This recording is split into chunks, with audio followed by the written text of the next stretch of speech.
प्राचीन Bharat, ancient history. Ancient history में सबसे पहली यूनिट क्या है? एशियंट हिस्ट्री में सबसे पहली यूनिट क्या है?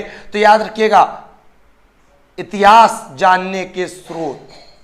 इतिहास जानने के स्रोत, क्या क्या पढ़ना है महत्वपूर्ण, हर एक चीज आज पता चलेगी। इतिहास जानने के स्रोत, तो पहली यूनिट आपकी यही है, इतिहास जानने के स्रोत प्राचीन भारत में। ठीक है, तो प्राचीन भारत में इतिहास जानने के स्रोत क्या क्या हैं, तो देखते हैं जबरदस्त तरीके से। अब बहुत बढ़िया, क्या बात है, डेली क्लास होगी शाम को 7 बजे यूट्यूब पर होगी भाई साहब। बहुत बढ़िया, बिल्कुल बिल्कुल भाई साहब। आर्यन, राहुल, चलिए बहुत बढ़िया बच्चा। चलिए, इतिहास जानने के स्रोत, तो इतिहास जानने के स्रोत को पता है 4 भागों में बांटा गया है। कितने भागों में? 4 भागों में बांटा गया है। वो 4 भाग कौन कौन से हैं तो देख लेते हैं। पहले जो भाग है उसका नाम है धर्म ग्रंथ। क्या नाम है? धर्म ग्रंथ। तो धर्म ग्रंथ में आपको क्या क्या पढ़ना पड़ेगा? धर्म ग्रंथ में आपको वेद पढ़ने पड़ेंगे, वेदांग पढ़ने पड़ेंगे, और यहीं पे आपको पढ़ने पड़ेंगे क्या? पुराण पढ़ने पड़ेंगे। और धर्म ग्रंथ में आपको क्या पढ़ना पड़ेगा? पुराण के बाद उपनिषद पढ़ने पड़ेंगे। ये सारे के सारे क्या है? धर्म ग्रंथ के अंतर्गत आ जाएंगे। और धर्म ग्रंथ के बाद जो आपको आएगा वो क्या आएगा? धर्म ग्रंथ के बाद जो दूसरा आएगा वो भाई साहब आएगा ऐतिहासिक ग्रंथ। क्या आएगा? ऐतिहासिक ग्रंथ। तो ऐतिहासिक ग्रंथ में आपको देखो क्या करना है। तो ऐतिहासिक ग्रंथ का मतलब है ना कि जैसे सब प्रमुख प्रमुख लेखकों की पुस्तकें, जैसे भाई साहब आपको यहाँ पे जातक मिलेगी। जातक अभी बताऊंगा किस धर्म से संबंधित है। आपको यहाँ पे आगम मिलेगी। आगम के बाद यहाँ पे आपको अष्टाध्यायी मिलेगी।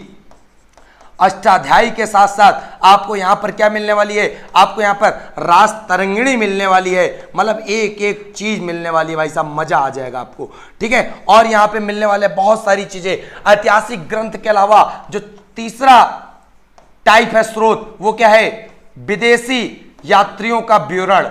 विदेशी यात्रियों का विवरण। तो विदेशी यात्रियों का विवरण, जैसे यहां पर आपको चीनी यात्री पढ़ने को मिलेंगे। कौन से? चीनी। और यहीं पे आपको मिलेंगे यूनानी रोमन यात्री। यूनानी रोमन यात्री पढ़ने को मिलेगा। और यहीं पे आपको मिलेगा क्या? इस एक प्रकार से अरबी लेखक भी आपको यहीं पे पढ़ने को मिलेंगे।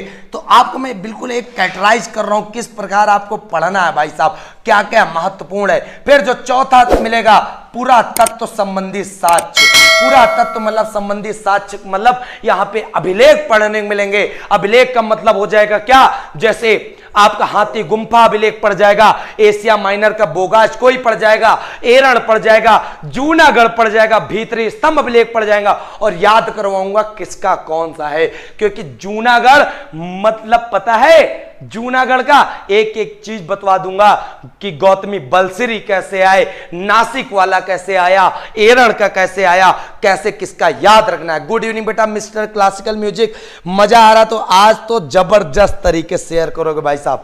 बहुत बढ़िया, बहुत बढ़िया। हाँ, जबरदस्त क्लास अच्छा लगेगा ना, पूरा पूरा लगेगा।